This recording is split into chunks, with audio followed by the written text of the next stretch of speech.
या अय्युहल्लज़ीना आमनुत्तकुल्लाह हक़्क़ तुक़ातिही वला तमूतुन्ना इल्ला व अंतुम मुस्लिमून। बारकल्लाहु लना व लकुम फ़िल क़ुरआनिल मजीद वल फ़ुरक़ानिल हमीद। रब्बिश्रह ली सदरी व यस्सिर ली अमरी वहलुल उक़दतम मिन लिसानी यफ़क़हू क़ौली।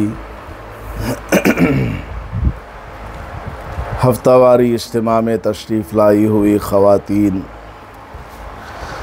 अल्लाह ताला आपको बेहतर बदला अता फ़रमाए। सख्त गर्मी में भी आप लोग शौक़ और जज्बे के साथ तशरीफ़ लाई हैं।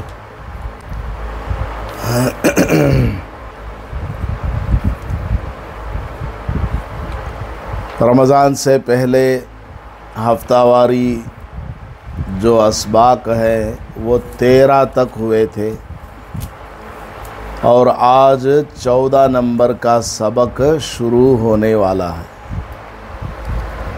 14 नंबर का सबक आधा मैंने टाइप किया है, अभी आधा बाकी है, वो टाइप हो जाएगा, मैं ग्रुप में व्हाट्सएप में डाल दूंगा। और अगले चारशंबे में 14 नंबर और 15 नंबर दोनों PDF दोनों का ज़िराक्स आपको दे दिया जाएगा इंशाअल्लाह। सबक से पहले चंद अहम चीज़ों को सुन लिया जाए। कुछ अहादीस आपके सामने पढ़ता हूँ। इससे पहले चंद अहम सूरतों के फ़ज़ाइल आपके सामने मैंने पढ़कर सुनाए थे कि कौन सी सूरत पढ़ने से क्या फ़ायदा है, कितना उसका सवाब है, ये सब। अन उबई इब्न कअब रज़ियल्लाहु ताला अन्हु क़ाल क़ाल रसूलुल्लाह सल्लल्लाहु अलैहि वसल्लम या अबल मुंज़िर अतदरी अय्या आयतिम मिन किताबिल्लाहि ताला मअका आज़म। हज़रत उबई इब्न कअब रज़ियल्लाहु ताला अन्हु से रसूलुल्लाह सल्लल्लाहु अलैहि वसल्लम ने पूछा, अय अबुल मुंज़िर, ये उनकी कुन्नियत है हज़रत उबई इब्न कअब रज़ियल्लाहु ताला अन्हु की, अबुल मुंज़िर, तुम जानते हो कि अल्लाह की किताब कौन सी, अल्लाह की किताब की कौन सी आयत तुम्हारे पास सबसे ज़्यादा अज़मत वाली है? यानी जितना तुम कुरान को जानते हो उसमें से कौन सी आयत के बारे में तुम्हारा ख़याल है कि वो सबसे ज़्यादा मकाम और मर्तबे वाली है? कुल्तु अल्लाहु व रसूलुहु आलम। हज़रत उबई इब्न कअब रज़ियल्लाहु ताला अन्हु, जो कि कुरान के बहुत बड़े हाफिज़ थे और बहुत बड़े कारी थे, उन्होंने हुज़ूर सल्लल्लाहु अलैहि वसल्लम से अर्ज़ किया कि हज़रत वो आयत कौन सी है, या तो अल्लाह ताला बेहतर जानता है या फिर अल्लाह के रसूल यानी आप बेहतर जानते हैं। क़ाला या अबल मुंज़िर अतदरी अय्या आयतिम मिन किताबिल्लाहि ताला मअका आज़म। आप सल्लल्लाहु अलैहि वसल्लम ने दोबारा उनसे पूछा, अय अबुल मुंज़िर, क्या तुम जानते हो अल्लाह की किताब की कौन सी आयत तुम्हारे नज़दीक सबसे ज़्यादा अज़मत वाली है? तो दोबारा जब हुज़ूर सल्लल्लाहु अलैहि वसल्लम ने हज़रत उबई इब्न कअब रज़ियल्लाहु ताला अन्हु से पूछा तो उन्होंने अर्ज़ किया अल्लाहु ला इलाहा इल्ला हुवल हय्युल क़य्यूम ला ताख़ुज़ुहु सिनतुन वला नौम। ये जो आयतुल कुर्सी है ये पढ़ करके सुनाया, पूरी आयतुल कुर्सी। आप में से अक्सर को ये आयतुल कुर्सी याद होगी। क़ाल फ़ज़रब फ़ी सदरी वक़ाल लियहनियकल इल्मु या अबल मुंज़िर। जब हुजूर ने उनसे ये जवाब सुना कि कुरान में सबसे ज़्यादा अज़मत वाली और मकाम वाली आयत आयतुल कुर्सी है, तो हुजूर ने उनके सीने पर हाथ मारा और शाबाश कहा और फरमाया, अय अबुल मुंज़िर, तुम्हें ये इल्म मुवाफ़िक आए और तुम्हें मुबारक हो कि तुमने कुरान की उस आयत को समझ लिया और पकड़ लिया।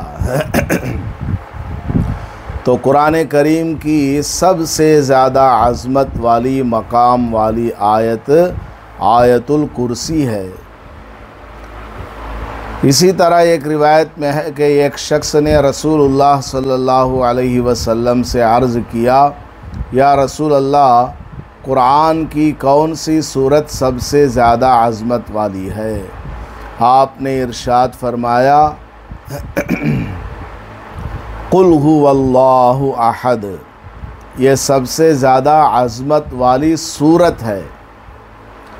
और उसने पूछा, फ़अय्यु आयतिन फ़िल क़ुरआन आज़म, कि कुरान करीम में कौन सी आयत, सूरत नहीं आयत, कौन सी आयत सबसे ज़्यादा अज़मत वाली है?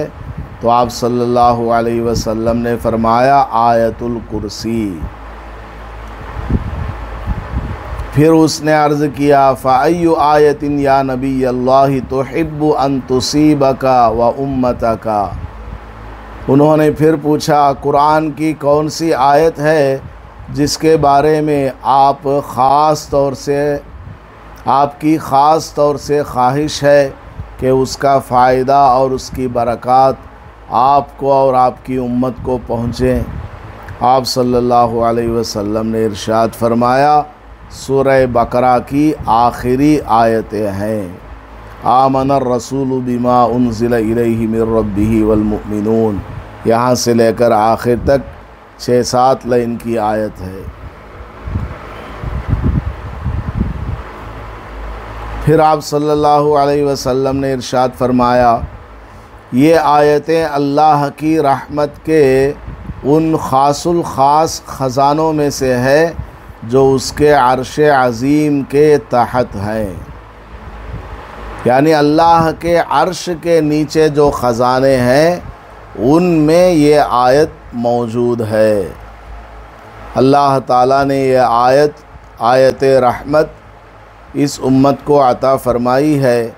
ये दुनिया और आखिरत की हर भलाई और हर खैर को अपने अंदर लिए हुए हैं। ये जितनी भी आयतें हैं आमन रसूल से आखिर तक, ये सब अपने अंदर बहुत सारी रहमतों को, भलाइयों को ली हुई है। हज़रत जुबैर इब्ने नुफ़ैर रहिमहुल्लाह से रिवायत है कि आप सल्लल्लाहु अलैहि वसल्लम ने इरशाद फरमाया, अल्लाह ताला ने सूरह बकरा को ऐसी 2 आयतों पर ख़त्म फरमाया है जो उसने अपने उस ख़ास ख़ज़ाने में से मुझे अता फ़रमाई है जो उसके अर्श के नीचे है। तुम लोग इनको सीखो और अपनी ख़वातीन को सिखाओ। हुजूर ने मर्दों को हुक्म दिया, तअल्लमुहुन्ना वअल्लिमुहुन्ना निसाअकुम, अपनी औरतों को ये आयतें सिखाओ क्योंकि ये आयतें सरापा रहमत हैं, यानी रहमत से भरी हुई ये आयतें हैं। जब कोई बंदा इन आयतों को पढ़ता है अल्लाह ताला उनकी ज़िंदगियों में रहमत को डाल देता है, उनके हर काम में आसानियाँ पैदा फरमा देता है और अल्लाह ताला के तक़र्रुब का ख़ास वसीला है। और इनमें बड़ी जामे दुआ है। रब्बना ला तुआखिज़ना इन नसीना औ अख्ताना रब्बना वला तहमिल अलैना इसरन कमा हमलतहु अलल लज़ीना मिन क़ब्लिना रब्बना वला तुहम्मिलना मा ला ताक़त लना बिही वाफ़ु अन्ना वग़फ़िर लना वरहमना अंत मौलाना फंसुरना अलल क़ौमिल काफ़िरीन। तो सूरह बकरा की ये जो आखिरी आयतें हैं आमनर रसूलु से लेकर आखिर तक, इनके अंदर बड़ी बरकतें, रहमतें और दुआएं शामिल हैं। हज़रत अबू मसऊद अंसारी रज़ी अल्लाह ताला अन्हु से मरवी है कि हुज़ूर सल्लल्लाहु अलैहि वसल्लम ने इरशाद फरमाया, अल आयतानी मिन आखिरी सूरतिल बकरती मन क़रा बिहिमा फ़ी लैलतिन कफ़ताहु। सूरह बकरा की आखिरी 2 आयतें जो कोई किसी रात में उनको पढ़ेगा वो 2 आयतें उसके लिए काफ़ी हो जाएंगी।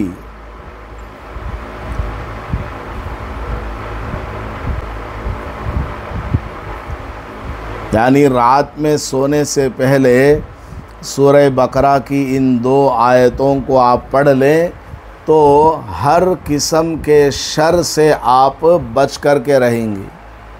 कोई जादू, कोई आसेब, बला, कोई साया, कोई असर, ये सब चीज़ों से आप महफूज रहेंगी सुबह होने तक।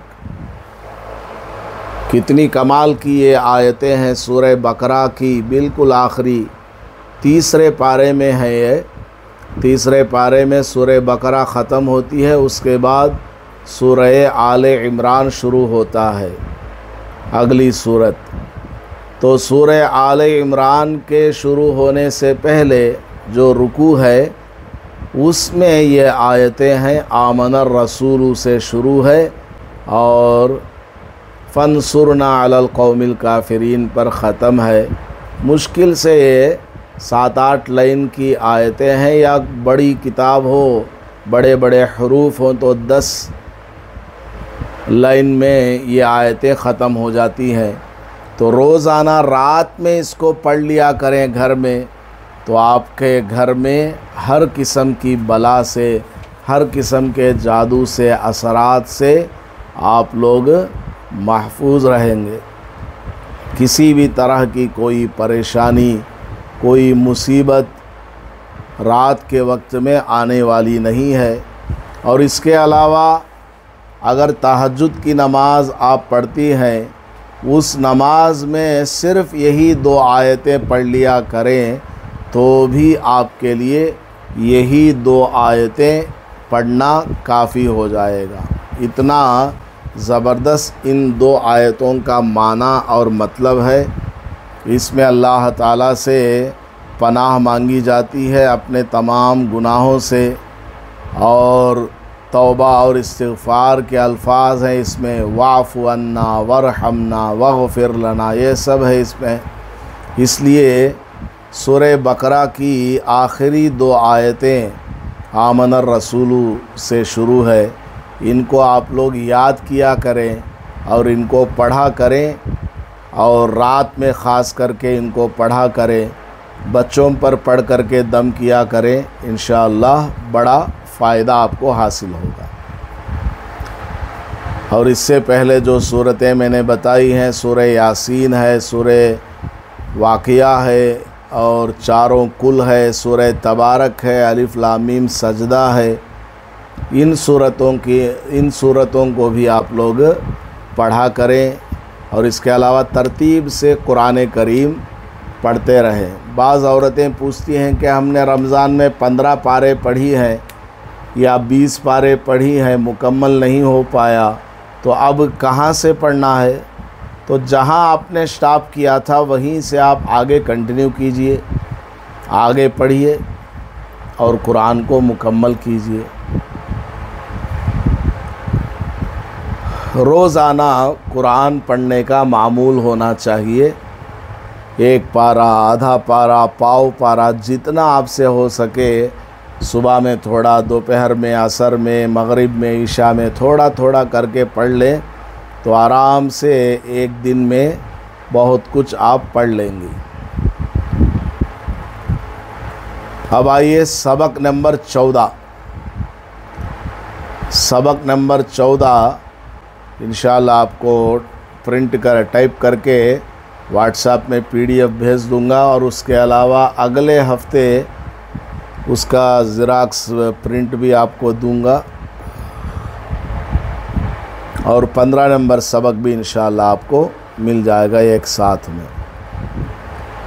सबक नंबर 14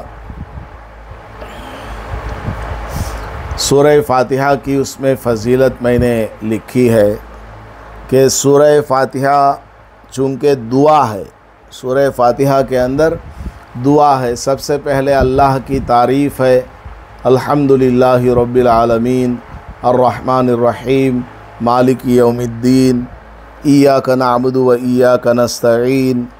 उसके बाद दुआ के लफ्ज़ आते हैं इहदिनस सिरातल मुस्तकीम, आखिर तक दुआ मौजूद है।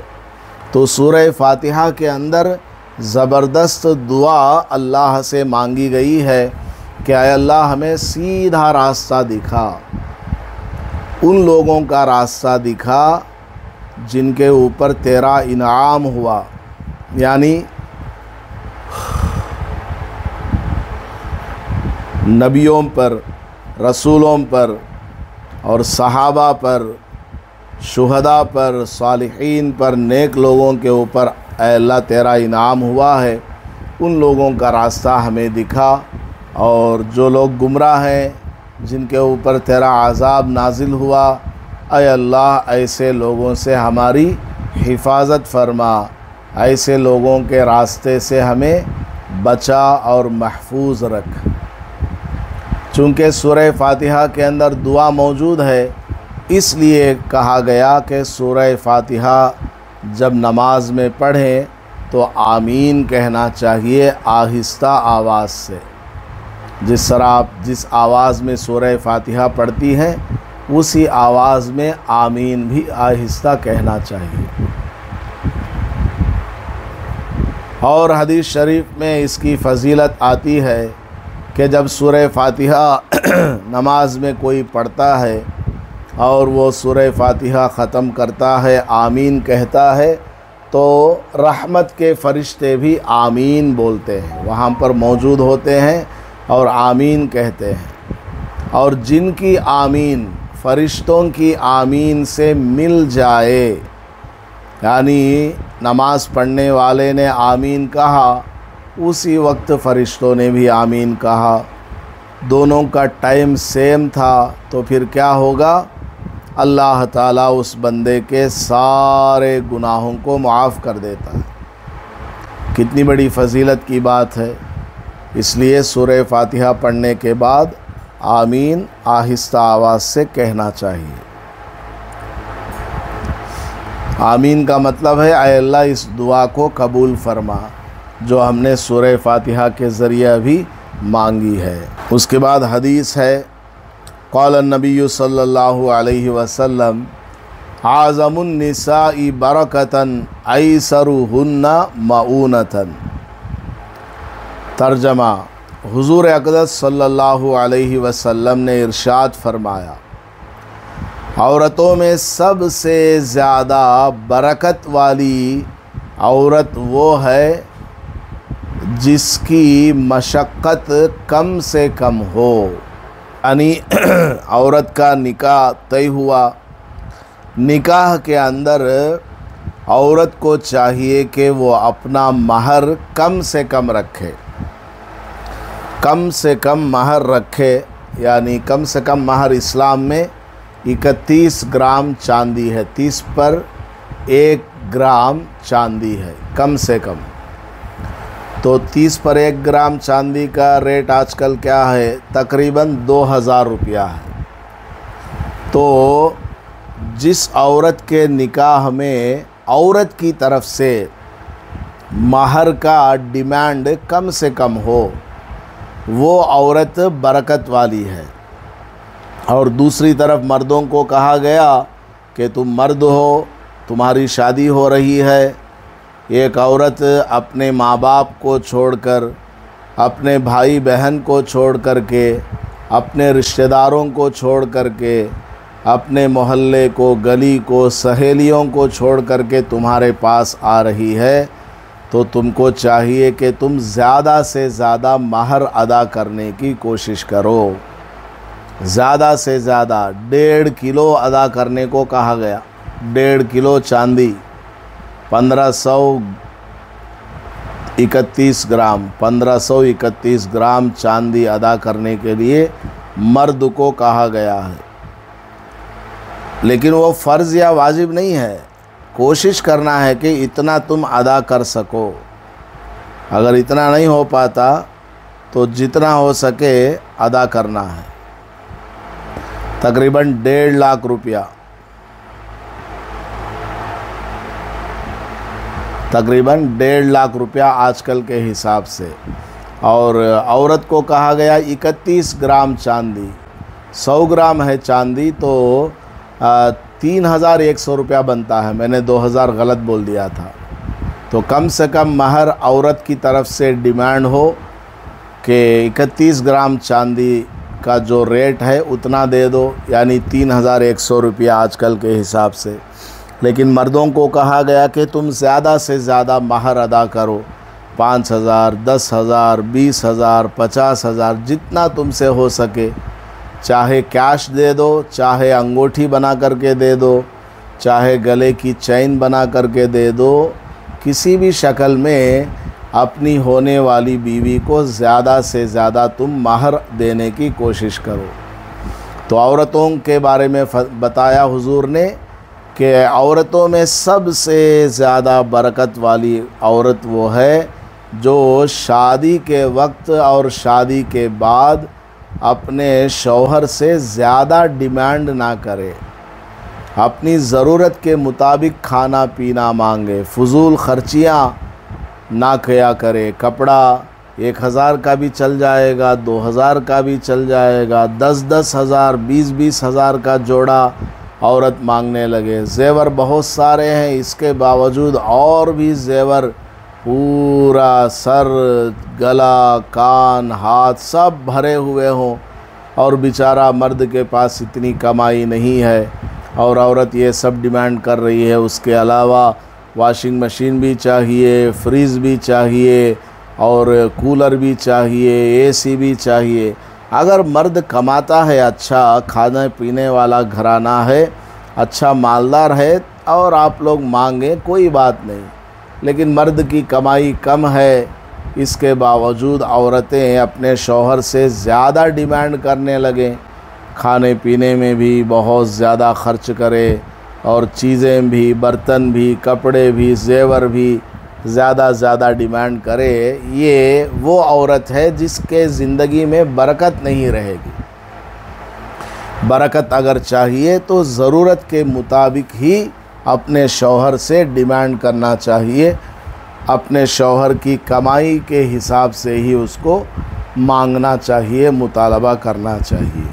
और शौहर को भी ये कोशिश करनी चाहिए कि वो अच्छा मेहनत करके खूब कमाए और अपनी बीवी बच्चों की सही परवरिश करे, सही तरीके से उनको खिलाए पिलाए, किसी भी तरह की कमी ना होने पाए। शौहर को चाहिए कि वो खूब मेहनत करके कोशिश करे। मसनून दुआ, कपड़ा पहनने की दुआ। अल्हम्दुलिल्लाहिल्लज़ी कसानी हाज़ा व रज़क़नीही मिन गैरि हौलिम मिन्नी वला कुव्वा। तमाम तारीफ़ें अल्लाह ही के लिए हैं जिसने मुझे कपड़ा पहनाया और नसीब किया बग़ैर मेरी कोशिश और क़ुव्वत के। देखिए, दुनिया में हर तरह का इंसान मौजूद है। दुनिया में टमाटर बेचने वाला भी है, कपड़ा सीने वाला भी है, डॉक्टर भी है, नालियाँ क्लीन करने वाला भी है, बादशाह भी है, फ़कीर भी है, अमीर भी है, गरीब भी है, हर तरह के लोग दुनिया के अंदर मौजूद हैं, खेती बाड़ी करने वाले और चिल्लर दुकान, परचून की दुकान चलाने वाले, मुख्तलिफ़ किस्म के लोग दुनिया में मौजूद हैं। अगर दुनिया के सारे लोग टमाटर बेचने वाले होते, प्याज उगाने वाला कोई ना होता, तो प्याज वाली हमारी ज़रूरत को कौन पूरा करेगा? अगर सब लोग दुनिया के अंदर मालदार होते तो हमारी गलियों की नालियों को कौन साफ़ करेगा? सब लोग डॉक्टर होते तो आपको कपड़ा कौन बना करके देगा? कपड़े की फैक्ट्री अगर नहीं होगी और धागा वगैरह निकालने की फैक्ट्री नहीं होगी और उन कपड़ों को हमारे जिस्म के मुताबिक सीने वाले दर्जी और टेलर नहीं होंगे तो फिर हमारी ज़िंदगी बहुत दुश्वार हो जाती। तो कपड़ा पहनते वक्त ये दुआ पढ़ने को कहा गया, अल्हम्दुलिल्लाहिल्लज़ी कसानी हाज़ा, तमाम तारीफ़ें उस अल्लाह के लिए हैं जिसने मुझे ये कपड़ा पहनाया। अगर हमारे शहर में कोई टेलर ना होता तो हम ईद के दिन कपड़ा पहन सकते थे क्या? अगर कोई कपड़ा तैयार करने वाला ना होता, कपड़ा सी कर देने वाला ना होता, सारे यहाँ डॉक्टर्स होते, इंजीनियर्स होते और दूसरे काम करने वाले होते, कपड़ा सी कर देने वाला, कपड़ा तैयार करने वाला और कपड़े की दुकानें ना होती तो फिर हमारी ज़िंदगी बहुत दुश्वार हो जाती। ये अल्लाह ताला का बड़ा करम है कि अल्लाह ने दुनिया में हर किस्म के लोगों को रखा है, छोटों को भी रखा है, बड़ों को भी रखा है, मालदार को भी, गरीब को भी, अच्छा बनाने वाला सबको अल्लाह ने इस दुनिया में रखा है, जिसकी वजह से हमारी ज़िंदगी की तमाम ज़रूरतें पूरी हो जाती हैं। अल्लाह का कितना करम है, अल्लाह का कितना बड़ा फ़ज़ल है। तो कपड़ा पहनते वक्त ये दुआ करने को कहा गया कि अय अल्लाह, तो सारी की सारी तेरे ही लिए है कि तूने मुझे कपड़ा दिया पहनने को। दुनिया में बहुत सारे लोग हैं बेचारों के पास कपड़ा नहीं है पहनने के लिए, वही फटे पुराने कपड़े और घूड़ में इधर उधर गिरे हुए कपड़ों को वो लोग ले जा करके सुई तागा से जोड़ करके किसी तरह पहन लेते हैं। दुनिया में इस तरह के लोग भी हैं। ख़ुद आपके मोहल्ले में ऐसे लोग आपको मिल जाएंगे, आपके रिश्तेदारों में मिल जाएंगे, बेचारों ने ईद के दिन नया कपड़ा नहीं पहना होगा। तो कितना हमें अल्लाह का शुक्रिया अदा करना चाहिए कि अल्लाह पाक ने हमें नॉर्मल कपड़ा भी पहनने को दिया। हमारी कोई मेहनत नहीं, कोई कोशिश नहीं, कोई ताकत नहीं, टेलर ने सी करके दे दिया। टेलर ने टेलरिंग का काम सीखा और उसने हमें सी करके दे दिया और मुनासिब कीमत में सी करके दिया। 200 रुपया, 300 रुपया, 500, 1000 रुपया। अगर पूरे शहर मदनपल्ली में एक ही टेलर होता तो वो 5000 रुपया भी जोड़ा रख सकता था। ये अल्लाह का फ़ज़ल है। गली गली में टेलर्स हैं, मोहल्ले मोहल्ले में टेलर्स हैं, ख़ुद औरतें भी अपना कपड़ा सी लेती हैं। तो ये अल्लाह का बड़ा फ़ज़ल है कि दुनिया में हर किस्म के लोगों को अल्लाह ने रखा और कपड़ा वग़ैरह हमें पहनने को नसीब होता है। तो इस दुआ को याद करना चाहिए और पढ़ना चाहिए और बच्चों को भी याद कराना कि बेटा ये दुआ पढ़ो। नमाज में रुकू के बाद जब हम सर उठाते हैं, सीधा खड़े हो जाते हैं, तो ये दुआ पढ़ना चाहिए। क्या दुआ है? रब्बना लकल हम्द। रब्बना, ऐ हमारे रब, तेरे ही लिए सारी तारीफ़ें हैं। नमाज में रुकू से समी अल्लाहु लिमन हमीदा कहते हुए सीधा खड़े होना है। सीधा खड़े होने के बाद रब्बना लकल हम्द कहना है। उसके बाद अल्लाहु अकबर कहकर बाद में सजदे में जाना है। रब्बना लकल हम्द, रब्बना वलकल हम्द, ये दोनों में से कोई भी पढ़ सकते हैं। इसके अलावा और भी हदीस में दुआ मौजूद है, रब्बना लकल हम्द हम्दन कसीरन तय्यिबन मुबारकन फ़ीह, ये भी पढ़ना चाहें तो पढ़ सकती हैं। तो कम से कम रब्बना लकल हम्द इतना पढ़कर बाद में अल्लाहु अकबर कह करके सजदे में जाना है। नमाज की सुन्नतें। नंबर 1, तकबीर तहरीमा के लिए हाथ उठाना। हाथ उठाए बग़ैर अगर किसी ने अल्लाहु अकबर कहकर बांध लिया तो भी उनकी नमाज हो जाएगी, लेकिन सुन्नत छोड़ने का जो है उनको ये होगा, क्या बोलते हैं, सवाब कम हो जाएगा। और हर नमाज में इसी तरह करने लगे तो फिर नमाज के अंदर बहुत कमी आ जाएगी और गुनाह भी होगा, सुन्नत के ख़िलाफ़ नमाज होगी। इसलिए नमाज में तकबीर तहरीमा कहते हुए, अल्लाहु अकबर कहते हुए दोनों हाथों को उठाना है। तकबीर तहरीमा से पहले दोनों हाथों को, औरतों को अपने सीने तक उठाना है। औरतों को जो है अपने सीने तक हाथ उठाना है बस। अल्लाहु अकबर, अपने सीने तक हाथ उठा करके तकबीर बोलना है। अल्लाहु अकबर बोलकर सीने पर औरतों को बांध देना है। मर्द हजरात अपने दोनों हाथ कानों तक उठाएंगे, कान की लौ तक या कान के बराबर या कंधों से थोड़ा ऊपर तक भी उठाएं तब भी चल जाएगा।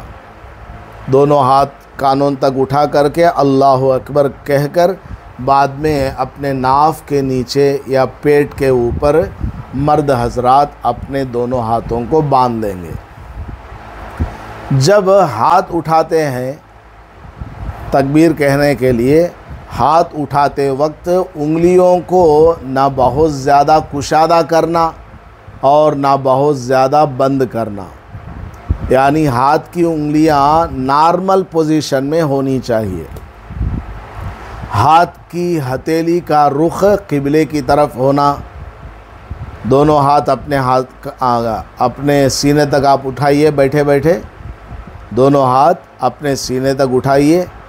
आपकी हाथ की हथेलियाँ क्या हो, सामने की तरफ हो, क़िबले की तरफ। और उंगलियां बिल्कुल बंद भी नहीं करना एक दूसरे से मिलकर, और बिल्कुल ओपन भी नहीं करना, बल्कि नॉर्मली जिस तरह हाथ की उंगलियों के दरमियान थोड़ा थोड़ा गैप रहता है, इतना गैप रख कर के बाद में अल्लाहु अकबर बोलकर हाथों को बांध लेना है। ये नमाज की तीसरी सुन्नत हो गई। नमाज की चौथी सुन्नत, तकबीर तहरीमा के फ़ौरन बाद हाथों का बांधना। तकबीर हो गई, उसके फ़ौरन बाद हाथों को बांध लेना। बहुत सारी औरतें और मर्द भी क्या करते हैं, दोनों हाथ उठाए ऊपर, अल्लाहु अकबर कहा और दोनों हाथों को नीचे छोड़ देते हैं, नीचे लटका देते हैं। बाद में हाथों को सीने पर औरतें और मर्द हजरात नाफ के नीचे बांधते हैं। ये गलत है। दोनों हाथों को कानों तक उठाया, औरतों ने सीने तक उठाया, अल्लाहु अकबर कहा, तो अब उसको हाथों को नीचे ले जाए बग़ैर डायरेक्ट बांध लेना है। औरतें सीने पर बांध लेंगी, मर्द हजरात नाफ के नीचे बांध लेंगे। किस तरह बांधना है, दाएं हाथ की हथेली को, अब अपना हाथ खोलिए आप, दाहिना हाथ राइट हैंड, दाहिने हाथ की हथेली को बाएं हाथ की पुष्ट पर रखना है।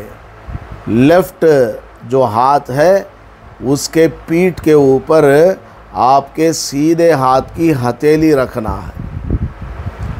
रख करके फिर उसे औरतें सीने पर रख लेंगी और मर्द हजरात नाफ के नीचे रख लेंगे। और ऊपर की जो 3 उंगलियां हैं बीच की दाहिने हाथ की बीच की जो 3 उंगलियां हैं वो बाएं हाथ के पीठ के ऊपर रहेंगी और अंगूठा, ये अंगूठा है, और छोटी उंगली, लास्ट वाली उंगली, इन दोनों से बाएं हाथ को पकड़ना है। कहाँ पकड़ना? जहाँ आपकी बंगड़ी टिकती है।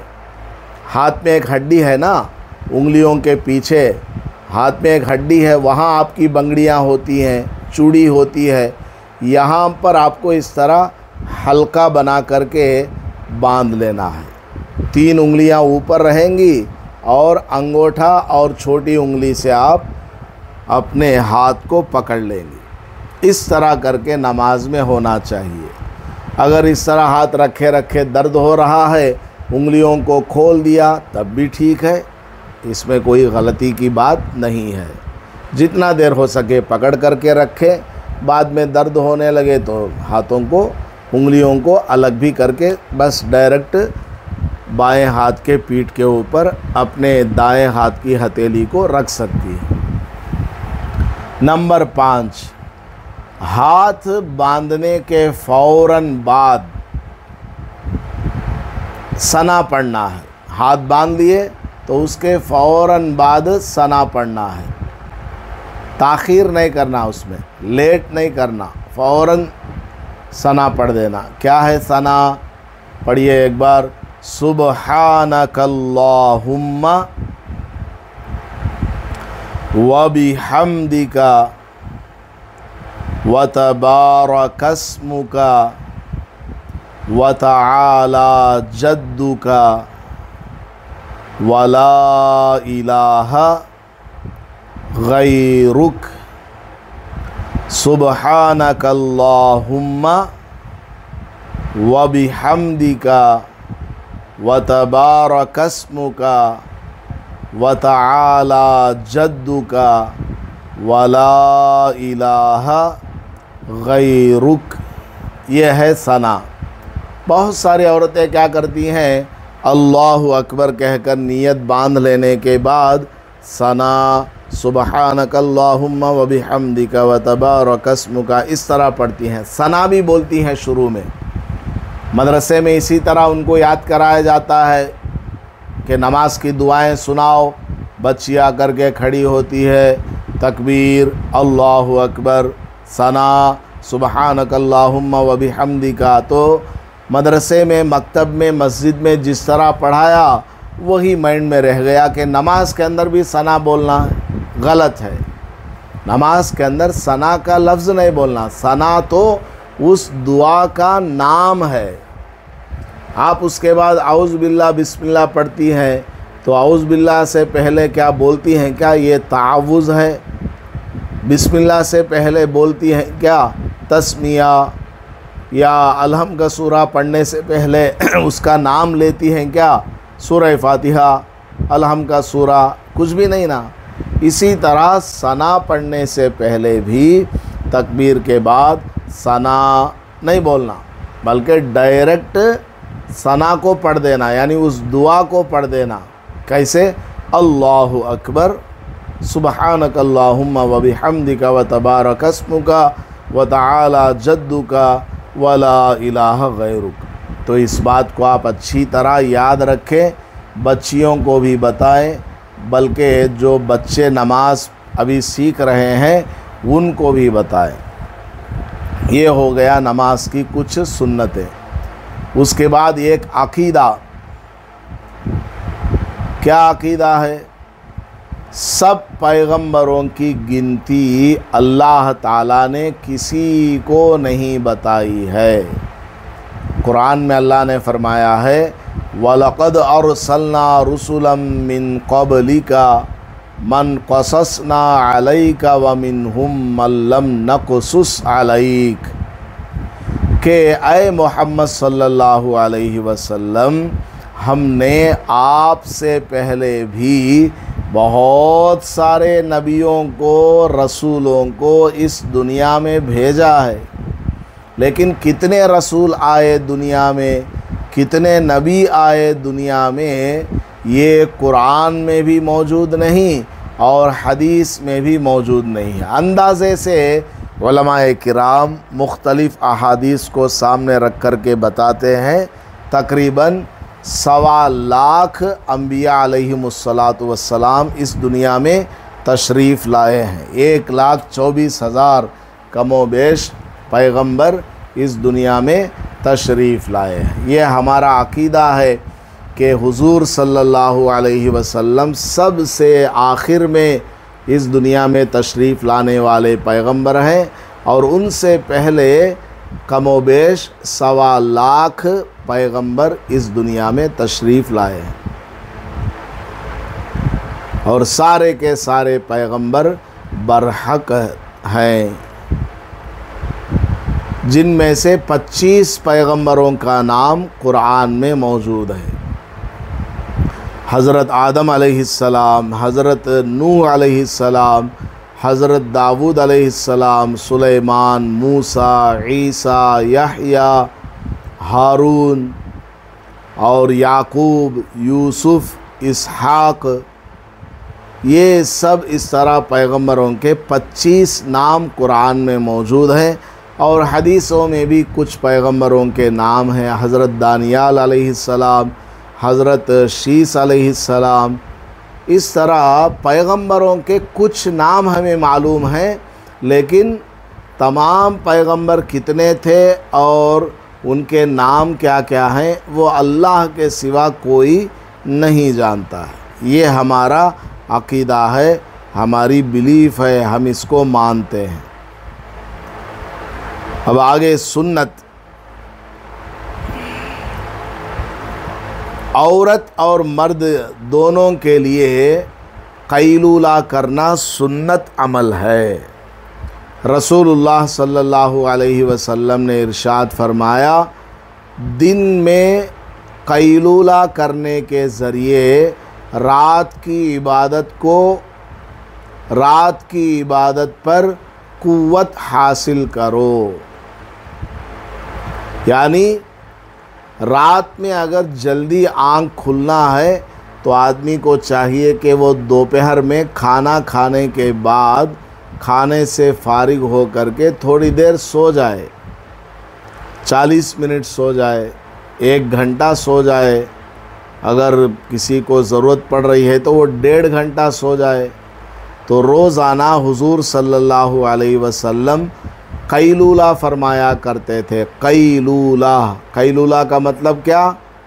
दोपहर में खाना खाने के बाद आधा घंटा, 1 घंटा, 1.25 घंटा, जितनी उसको ज़रूरत है सो जाए। इससे क्या होगा? रात में जल्दी नींद पूरी हो जाएगी, 3 बजे, 3:30 बजे आँख खुल जाएगी और तहज्जुद की नमाज़ पढ़ना आसान हो जाएगा। तो दोपहर में खाने से फारिग हो करके थोड़ी देर सो जाना चाहिए। औरतें तो घर में रहती हैं, इसलिए वो सो जाया करे थोड़ी देर, आधा घंटा, 1 घंटा दोपहर में खाने के बाद। इसी तरह मर्द जो है काम करके खाने के लिए दोपहर में आया, उसको भी बोलिए सुन्नत है भाई सोना, सो जाओ थोड़ी देर के लिए, सही आधा घंटा सो जाओ, आधा घंटा भी सोने का टाइम नहीं है, 15 मिनट के लिए सो जाओ, सुन्नत तो अदा करो। जापान के बारे में सुना है, चाइना, जापान, वहाँ के ऑफिस के अंदर बाज़ाब्ता ये कानून है कि दोपहर में सोने के बाद आधा घंटा तमाम काम करने वालों को सो जाना है, क्योंकि उन्होंने रिसर्च करके साइंस के ज़रिए बात मालूम की है कि दोपहर में जब आदमी 1 आधा घंटा सो जाता है तो फिर बाकी दिन उसके लिए काम करने में आसानी पैदा हो जाती है। सुबह से दोपहर तक चुस्ती थी, अब काम करते करते आदमी थक गया, दोपहर का खाना खाया तो उसको ऊँघ आ जाती है ऑटोमेटिकली। तो दोपहर में थोड़ी देर सो गए तो बाकी दिन शाम तक काम करना आसान हो जाता है। जापान वाले अपने ऑफिसेस के अंदर ये सिस्टम बनाए हुए हैं, इस्लाम का तरीक़ा उन्होंने अपनाया हुआ है। तो हुज़ूर अकरम सल्लल्लाहु अलैहि वसल्लम की जो भी सुन्नतें हैं उनके अंदर फ़ायदा ही फ़ायदा है। हुज़ूर अकरम सल्लल्लाहु अलैहि वसल्लम ने जितनी भी सुन्नतों को बयान फरमाया है उन तमाम सुन्नतों के अंदर क्या है? खूबी ही खूबी है। जिस्मानी एतबार से फ़ायदा है, रूहानी एतबार से फ़ायदा है, हर एतबार से आदमी के लिए फ़ायदा ही फ़ायदा नसीब होता है।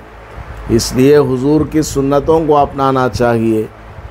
मिसवाक करना, खाना खाने के बाद भी मिसवाक करना, सोने से पहले मिसवाक करके सोना और राइट साइड सोने की इब्तिदा करना, ये सब चीज़ें, इनका बैठने का तरीका, पानी पीने का तरीका, तमाम चीज़ों में सुन्नत का अगर ख़याल रखा जाए तो इंशाअल्लाह हमारी ज़िंदगियों में बड़ी बरकतें हासिल हो जाएंगी। तो ये 14 नंबर सबक मुकम्मल हो गया है। इंशाअल्लाह उसको प्रिंट करके व्हाट्सएप में ग्रुप में डाल दूँगा और बाद में अगले हफ्ते में उसको प्रिंट करा करके भी आपको दूँगा। और हदीस शरीफ में आता है रसूल अकरम सल्लल्लाहु अलैहि वसल्लम रमज़ान के अलावा पूरे साल नफिल रोज़ों का एहतमाम किया करते थे। पूरे साल नफिल रोज़े रखते थे, हर पीर और जुमेरात को रोज़ा रखते थे और इसी तरह हर महीने की 13, 14, 15 तारीख़ में रोज़ा रखते थे। इसके अलावा कभी कभार नफिल रोज़ा वैसे भी रख लेते। हुजूर सल्लल्लाहु अलैहि वसल्लम सुबह होने के बाद घर वालों से पूछते थे खाने के लिए कुछ है क्या? घर वाले बोलते या रसूल अल्लाह घर में चूल्हा नहीं जला है, खाने के लिए कुछ नहीं है। तो हुजूर फरमाते हैं फ़ाना साइम, अच्छा खाने के लिए कुछ नहीं है, चलो आज मेरा रोज़ा है। तो इस तरह से उनकी ज़िंदगियां थीं कि सहरी के लिए कुछ भी नहीं, नाश्ते में कुछ भी नहीं, एक एक खजूर खा करके दिन गुज़र जाता था। रोटी का एक एक टुकड़ा, एक एक रोटी कभी कभार मिल जाया करती थी। बड़ी मशक्क़त के साथ हमारे बड़ों ने, पैगंबरों ने, सहाबियात ने ज़िंदगियां गुजारी हैं। तो उनका ख़याल करते हुए हमें नफिल रोज़ों का एहतमाम करना चाहिए। इससे हमें जिस्मानी एतबार से भी फ़ायदे हासिल होंगे, रूहानी एतबार से भी बहुत सारे फ़ायदे हासिल हो जाएंगे। और रोज़ा रखने से गरीबों का ख़याल आएगा। आपको एक वाक़या सुनाऊं। अभी रमज़ान के महीने में फ़लस्तीन की एक 11-12 साल की बच्ची, उसने सूडान के एक मुफ्ती साहब को फ़ोन किया। किसी आदमी का फ़ोन मिला तो कहा मुझे मुफ्ती साहब से एक मसला पूछना है। फ़ोन लेकर के उस बच्ची ने सूडान के मुफ्ती साहब को फ़ोन में पूछा, इल्लम अजिद शैअन आकुलुहु फ़िस्सुहूर अयसिहु सौमी, हज़रत सहरी खाने में अगर मुझे कुछ भी ना मिले और मैं भूखा रोज़ा रख लूँ, मेरा रोज़ा कबूल हो जाएगा क्या? सामने से वो मुफ्ती साहब रो रहे हैं। बच्ची पूछती है हज़रत जवाब दीजिए। मुफ्ती साहब बोलते हैं कि बेटी हर सवाल का जवाब नहीं हुआ करता। हम लोग तो खूब मुर्गे बकरे खूब खा रहे हैं और तुम फ़लस्तीन में हो, खाने पीने के लिए तुम्हारे पास नहीं है, भूखा रोज़ा तुमने रखा है। तुम्हारे सामने तो हम किसी भी एतबार से लायक नहीं है, मैं क्या तुमको जवाब दूँ? तुम्हारे रोज़े से बढ़कर और किसी का रोज़ा हो सकता है क्या? वो बच्ची फिर बोलती है हज़रत इल्लम अजिद शैअन आकुलुहु फ़िल इफ़्तार अयसिहु सौमी, अगर इफ़्तार करने के लिए, रोज़ा खोलने के लिए मेरे पास कुछ भी ना हो, हज़रत मेरा रोज़ा हो जाएगा क्या? सामने वाले मुफ्ती साहब रो रहे हैं, कोई जवाब नहीं देते। कि बेचारी फ़लस्तीन की बच्ची, इसके पास खाने पीने के लिए भी कुछ नहीं है। बाद में मुफ्ती साहब ने बच्ची से पूछा, बेटा तुम्हारे अब्बू अगर हैं तो बात कराओ, उनको मैं समझाता हूँ। वो बेटी कहने लगी, बच्ची फ़लस्तीन की, हज़रत अबू या शहीद, उम्मी शहीदा, अखू या शहीद, कि हज़रत मुफ्ती साहब मेरे अब्बा इज़राइल के बमबारी में शहीद हो गए, अम्मी शहीदा हो गई और भाई भी मर गया है। मैं अकेली हूँ, गरीब बच्ची, फ़लस्तीन की गज़ा की गली कूचों में घूमती फिरती हूँ। कहीं कोई तिनका पड़ा हुआ मिल गया तो उठा करके खा लिया, कहीं पानी का एक कतरा मिल गया तो उसको चाट लिया, या ज़मीन खोदा तो उसमें कुछ पानी की तरावट है तो उससे अपनी प्यास को बुझाने की कोशिश की। तो देखिए हमारे मुसलमान बच्चे, मुसलमान भाई बहन फ़लस्तीन के अंदर किस कदर मुश्किल हालात में हैं, और हमें बहुत कुछ खाने के लिए मिलता है। जितना भी हम अल्लाह का शुक्रिया अदा करें बहुत कम है। तो रोज़ा रखने का एक फ़ायदा ये है कि गरीबों का हमें ख़याल आएगा, हमारे रिश्तेदारों में कोई गरीब होगा उसका ख़याल आएगा, मोहल्ले में कोई गरीब होंगे उनका ख़याल आएगा। तो सब के लिए आपके दिल में जगह बनेगी, और अल्लाह ने जो भी आपको दिया हुआ है उसके ज़रिए आप उनकी मदद करेंगी। अल्लाह ताला हमें समझने और अमल करने की तौफ़ीक़ अता फ़रमाए।